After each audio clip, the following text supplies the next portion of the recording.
वो दर्दनाक चेहरा नहीं आ रहा सामने कि एक बाप के पास अपने बेटे को कफनाने के लिए कपड़ा नहीं था। उसने अपनी लुंगी उतारी और घुटने तक, यहां तक का चड्ढा था लेकर वो यहां तक पहने हुए था। उसने अपनी लुंगी उठाई और खोली और उसी लुंगी में उसने अपने बेटे को लपेटा और एक गड्ढे के अंदर दफन कर दिया, आंखों में आंसू बहाते हुए। क्या रमजान का महीना इसीलिए आया था कि हम गरीबों की हमदर्दी अपने दिल में पैदा न कर सके? मैं जानता हूं कि फिलिस्तीन के लोगों के बारे में बोलना भी हमारे हुक्मरानों की नजर में जुर्म हो, लेकिन रहे जुर्म, इतना दबकर हम थोड़ी रहेंगे, इतना कंप्रोमाइज थोड़ी किया जाएगा। तुम्हारे बंगाल में 2 आदमी मरते हैं तो उत्तर प्रदेश के चीफ मिनिस्टर के पेट में दर्द होता है। उत्तर प्रदेश के चीफ मिनिस्टर के पेट में दर्द होता है और हजारों लोगों की जो लिंचिंग कर दी गई,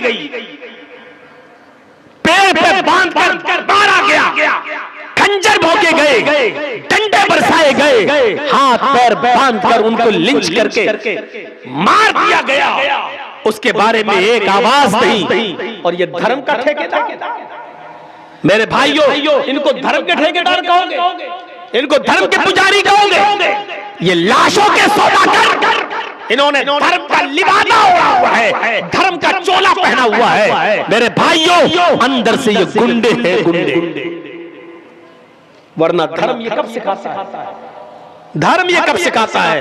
और धर्म तो ये सिखाता है, सीखो। मन कतल नफ्सन फकअन्नमा नफ्सन बिगैर नफ्सिन औ फसादिन फकअन्नमा कतल अन्नास जमीआ। धर्म तो ये सिखाता है कि जिसने किसी एक मनुष्य को कत्ल कर दिया, जिसने किसी एक इंसान को कत्ल कर दिया, एक इंसान कोई भी हो, हिंदू हो या मुसलमान, सिख हो या ईसाई, पारसी हो, मजूसी हो, बुद्धिस्ट हो, जैनी हो, कोई भी हो, अगर किसी ने एक मनुष्य को, एक इंसान को कत्ल कर दिया बगैर उसकी गलती के और बगैर किसी खता के, ऐसे ही उसने मार दिया उस बेचारे को, तो कुरान कहता है फकअन्नमा कतल अन्नास जमीआ, वो एक इंसान का कातिल नहीं है, फकअन्नमा कतल अन्नास जमीआ, वो सारी दुनिया की इंसानियत का कातिल है, वो सारी दुनिया के इंसान का कातिल है। एक इंसान के कत्ल को सारी दुनिया के इंसानों का कत्ल कहा है। ये एहतराम इंसानियत है इस्लाम के अंदर, ये इस्लाम सिखलाता है, इस्लाम में ये दर्स देता है।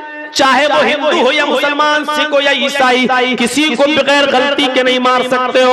अगर आपने किसी एक को मार दिया तो एक को नहीं बल्कि पूरी दुनिया की इंसानियत का मर्डर किया है। इंसानियत सीखना हो तो आओ, इंसानियत का एक वाक़या मैं तुम्हें बताऊं कि ऐसी इंसानियत दुनिया की किसी मजहब के अंदर नहीं मिलेगी। नबी अकरम जनाब मोहम्मद रसूलुल्लाह सल्लल्लाहु अलैहि वसल्लम के जमाने में एक औरत आती है, जंगलों में बकरियां चरा रही थी और वहीं पर किसी बकरियां चराने वाले चरवाहे के साथ उसका मुआशरा हो जाता है, आंखें लड़ती हैं और किसी पहाड़ी के किनारे जाकर जंगल ही में उस चरवाहे में बकरियां चराने वाले और बकरियां चराने वाली इस औरत दोनों में मुआशरा हो जाता है और पहाड़ी के किनारे जाकर इन दोनों से जिना हो जाता है।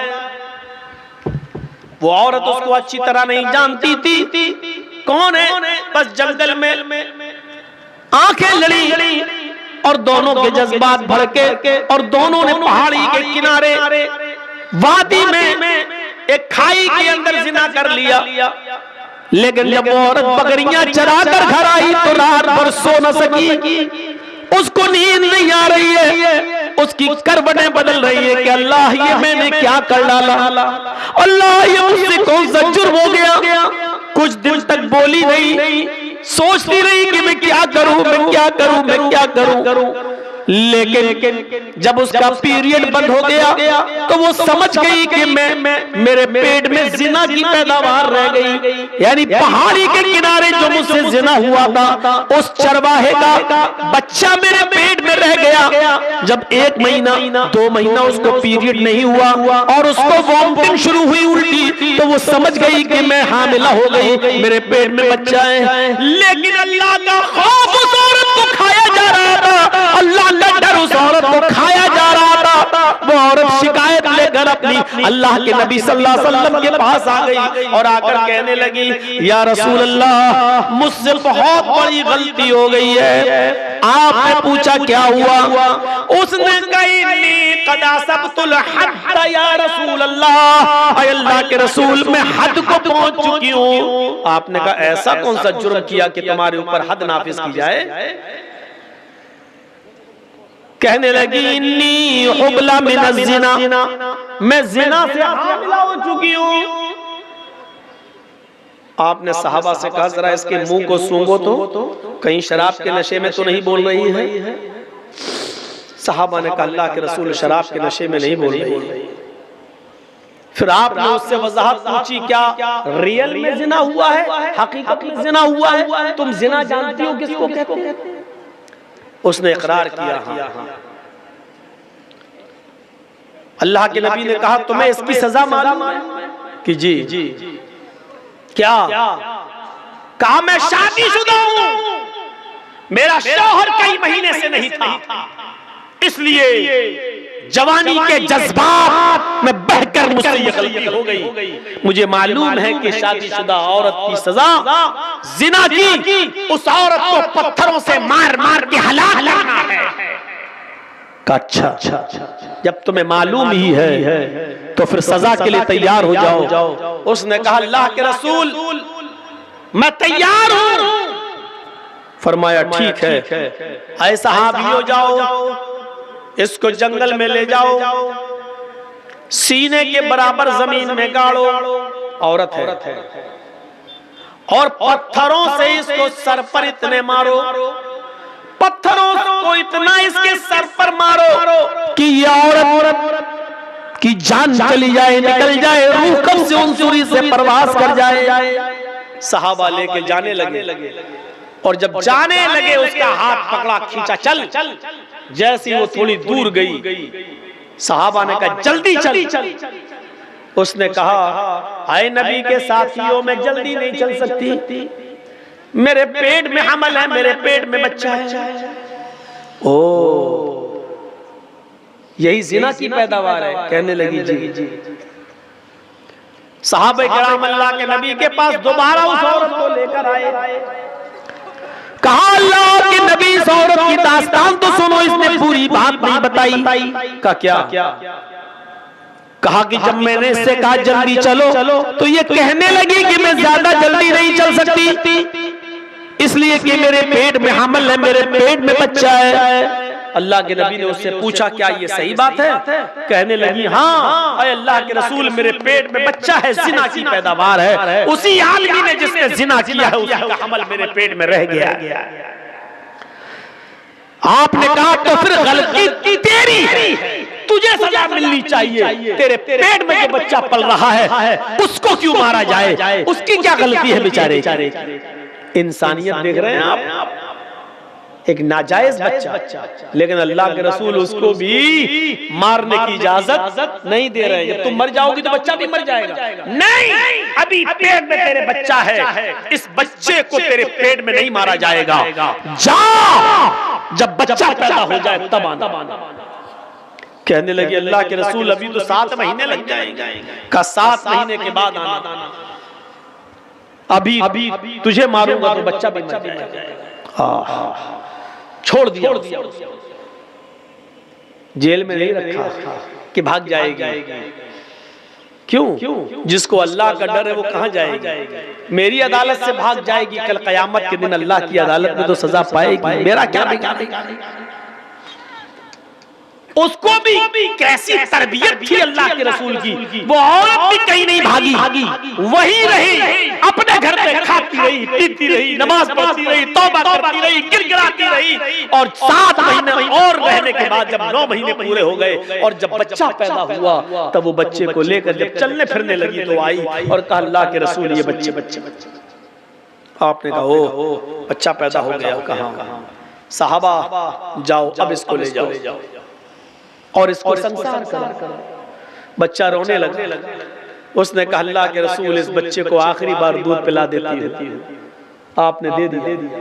उस औरत ने उस बच्चे को अपनी पिस्तान से लगाया, मुंह फेरा, मुंह घुमाया, जैसे ट्रेनों में और बसों में जो औरतें अपने बच्चों को दूध पिलाती हैं, एक तरफ मुंह घुमा लेती है और अपने बच्चों को पिस्तान से लगा लेती हैं। उस औरत ने भी चेहरा घुमाया और दूसरी तरफ मुंह करके अपने बच्चे को पिस्तान से लगाया। बच्चे ने दूध पिया, इतना पिया कि दूध उसके होठों पर, दूध उसके मुंह पर आ गया और हंसने लगा। अल्लाह के रसूल को उसने वो बच्चा दे दिया। नबी अकरम उस बच्चे को अपनी गोद में लेते हैं। नाजायज बच्चा, उस बच्चे का असली बाप का पता नहीं, लेकिन अल्लाह के रसूल ले रहे हैं गोद में। क्यों? क्योंकि इस बच्चे का क्या कसूर, इसकी क्या गलती है? उस बच्चे को अपनी गोद में लिया, उसके होठों पर मां का लगा हुआ दूध देखा। ये औरत जा रही है सजा भुगतने के लिए। अल्लाह के रसूल आवाज दे रहे हैं, बीबी इधर आओ। उसने चेहरा घुमाया, या रसूल अल्लाह क्या हुआ? फरमाया इस बच्चे की ग़िज़ा भी तेरी पिस्तान में मौजूद। मोहम्मद किसी बच्चे का हक नहीं मार सकता। ये बच्चा भी तेरे दूध का मोहताज है। इस बच्चे को पकड़, दूध पिला, और जब तक ये बच्चा रोटी ना खाने लगे तब तक तुझे सजा नहीं। कहने लगी अल्लाह के रसूल अगर बीच में मर गई तो जहन्नम में जाऊंगी। कहा नहीं, तेरी नियत तो अच्छी है, अल्लाह नियत के मुताबिक जज़ा और सजा देता है। जा, जब दूध रोटी खाने लगे और दूध छोड़ दे तब बच्चे को उसने दूध पिलाया। और जब बच्चा रोटी खाने लगा, रोटी दांतों से तोड़ने लगा, तब वो लेकर आई, अल्लाह के रसूल देखिए बच्चा रोटी खा रहा है। जब आपने देखा कि बच्चा अब रोटी खाने लगा है, तब उस औरत के उस बच्चे को अपनी गोद में ले लिया और एक सहाबी के हवाले कर दिया, इस बच्चे की परवरिश तुम करो, इस बच्चे को तुम पालो। और उस औरत से कहने लगे कि ऐ औरत, अब मुहम्मदुर रसूलुल्लाह की अदालत में तुझे और ज्यादा मोहलत देने की कोई गुंजाइश नहीं है। जितनी गुंजाइश मैं दे सकता था उतनी दे दी, जितनी मोहलत मेरे हाथ में थी वो मैं दे चुका हूँ। अब शरीयत मुहम्मदी में तेरे लिए कोई मोहलत बाकी नहीं है। अरे मेरे सहाबियों, अब इस औरत को ले जाओ और इसको जाकर संसार कर दो, पत्थरों से मार मार के हलाक कर दो। उस औरत को जंगल में ले जाया गया, उस औरत को सीने के बराबर जमीन में गाड़ा गया और सारे सहाबा ने पत्थर उठा लिए। पहला पत्थर खालिद इब्न वलीद ने उस औरत के सर पे मारा, उसका सर पहले ही पत्थर में फट गया, उसके खून का फव्वारा निकला और खून की छींटें खालिद इब्न वलीद के कपड़ों पे आई। खालिद इब्न वलीद ने देखा कि उसके खून ने मेरे कपड़े खराब कर दिए तो उसको गाली दे दी, कम बखत तेरा सत्यानाश जाए, मलून जानिया बदचलन, तेरे खून ने मेरे कपड़े नापाक कर दिए हैं, तेरे खून ने मेरे कपड़े गंदे कर दिए हैं। ये अल्फाज सहाबा ने सुन लिए और अल्लाह के रसूल को बताए। औरत तो इस दुनिया से चली गई, औरत तो इस दुनिया से रुखसत हो गई, पत्थर खा खा कर उसने तो अपनी जान दे दी। लेकिन अल्लाह के रसूल सल्लल्लाहु अलैहि वसल्लम को इतना बुरा लगा कि खालिद इब्न वलीद ने ये जुमले क्यों बोले। वो तो बेचारी मजबूर थी, वो तो हाथ उसके गड़े हुए थे, सीने तक जमीन में गाड़ दी गई, पत्थर खालिद ने मारा, उसका सर फटा और खून के छींटे निकले, कपड़ों पे आए। तो उस औरत का क्या कसूर था बेचारी का? वो तो जमीन में गड़ी हुई थी, उसका क्या कसूर था? खालिद इब्न वलीद से बात करना बंद कर दिया। खालिद इब्न वलीद ने तीसरे दिन कहा फिदा का भी वो मिया रसूलुल्लाह, अल्लाह के रसूल आप मुझसे बात नहीं करेंगे और मैं मर गया तो जहन्नम में जाऊंगा, मेरे माँ बाप आप पर कुर्बान, आप हमारी गलती तो बताइए, आप हमसे नाराज क्यों हैं? अल्लाह के नबी ने फरमाया खालिद तुमने उस औरत को जो गाली दी उससे मोहम्मद को बहुत तकलीफ हुई है।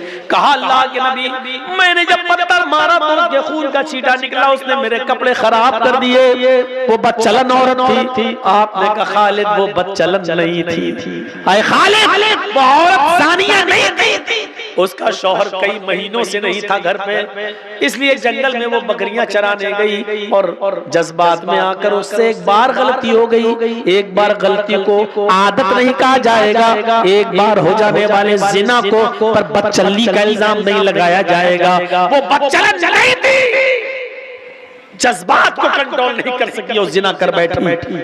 लेकिन रहे खालिद, उस औरत ने ऐसी तौबा की है, ऐसी तौबा की है, ऐसी तौबा की है, यानी अपने आप को पत्थरों से मरवा कर, पत्थर खा खा कर मर गई और जान दे दी। उसने ऐसी सच्ची तौबा की है, आए खालिद अगर उस एक औरत की तौबा को इस मदीने के 70 गुनाहगारों पर डाल दिया जाए, 70 जहन्नमियों पर भी डाल दिया जाए, तो एक औरत की तौबा से उन 70 के 70 जहन्नमियों की बख्शिश हो जाए। उस एक औरत की तौबा से 70 के 70 जहन्नमी भी जन्नत में चले जाएं। इतनी सच्ची तौबा की है। तुम उसको बदचलन कहते हो? ये पूरा वाकया बताने का मकसद ये है कि ये है इस्लाम, जिसने एक मासूम और एक नाजायज और एक ऐसे बच्चे को भी मरने नहीं दिया जो बच्चा अपनी माँ के पेट में पल रहा था और जिसके बाप का पता नहीं। इस्लाम इसका नाम है जो किसी एक मासूम बच्चे की भी जान, चाहे वो नाजायज ही क्यों ना हो, अगर कोई औरत आज भी अगर जिना से हामिला हो गई हो, प्रेग्नेंट हो गई हो, तो आज भी इस्लाम उस औरत को सजा नहीं दे सकता। अगर इस्लामी हुकूमत आ जाए तो आज भी आप उसको सजा नहीं दे सकते जब तक कि वो बच्चा अपने माँ के पेट से पैदा ना हो जाए। इस्लाम इंसानियत का इतना एहतराम करता है कि एक मासूम और बेगुनाह बच्चे की जान लेने को भी जायज करार नहीं देता। सीखें ये बड़े बड़े हुक्मरान, ये है इस्लाम, ये बताता है इस्लाम, और ये है इस्लाम की इंसानियत। अल्लाह का शुक्र है कि हमें इस्लाम मिला, अल्लाह का शुक्र है कि हम इस्लाम के पैरोकार, अल्लाह का शुक्र है कि हम इस्लाम को फॉलो करते हैं। तो मेरे भाइयों 12:30 से 2 बज गया है, 1.5 घंटे की तकरीर काफी। इस्लाम का पैगाम लेकर यहाँ से उठिए और मैसेज दीजिए और गैरों तक ये पैगाम पहुंचाइए कि इस्लाम तुम्हारा भी दीन है, ये इस्लाम कृष्ण जी और रामचंद्र जी का भी दीन है, ये इस्लाम आदम से लेकर मोहम्मद रसूलुल्लाह तक सारे नबियों का पैगाम और दीन एक ही था। लिहाजा यही दीन सबका दीन है। लिहाजा ये जब तक मैसेज हम नहीं देंगे तब तक हम इसी तरह पिटते रहेंगे और मार खाते रहेंगे और इसी तरीके पर से हमारे ऊपर जुल्म होता रहेगा। हम अल्लाह से दुआ करते हैं कि लाल आलमीन हमारी खताओं को माफ फरमा दे और गुनाहों को बख्श दे और हमें इस्लाम पर मुकम्मल तौर पर चलने वाला बना दे। आए अल्लाह जब तक तू हमें जिंदा इस्लाम पे जिंदा रखना और जब हमारा खात्मा हो तो ईमान पर हमारा खात्मा फरमाना। वमा अलैना इल्लल बलागुल मुबीन व आखिरु दावाना अल्हम्दुलिल्लाहि रब्बिल आलमीन। अस्सलामु अलैकुम व रहमतुल्लाहि व बरकातुहू। जो लोग मस्जिद का ताउन करना चाहें वो आकर कर सकते हैं स्टेज पर। अल्लाह ताला उनको पूरा अजर अजीम अता फरमाएगा इंशाअल्लाह, क्योंकि जिसने मस्जिद बनाई मम बना लिल्लाहि मस्जिदन बनल्लाहु लहु बैतन फिल जन्नह, तो अल्लाह ताला जन्नत में उसका घर बनाएगा। वो स्टेज पर लाकर